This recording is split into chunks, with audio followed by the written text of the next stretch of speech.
তোমরা যদি সেই একঘেয়েমি পেঁয়াজ টমেটোর এগ কারি খেয়ে খেয়ে বোর হয়ে যাও, তাহলে ঝটপট করে এই ইউনিক এগ কারি রেসিপিটি বানিয়ে নিতে পারো।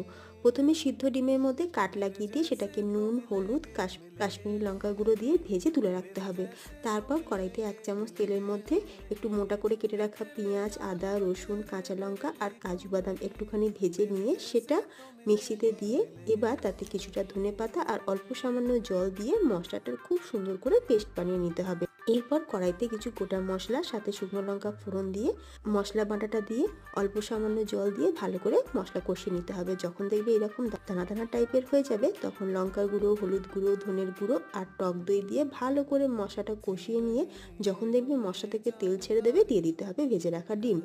এবার জল দিয়ে গ্রেভিটা ফুটে উঠলে কাসুরি মেথি, গরম মশলা গুঁড়ো আর মালাই দিয়ে ভালো করে মিশিয়ে নিলেই তৈরি। রেসিপি ভালো লাগলে ভিডিওতে লাইক আর চ্যানেলটা সাবস্ক্রাইব করে রাখতে ভুলো না। টাটা।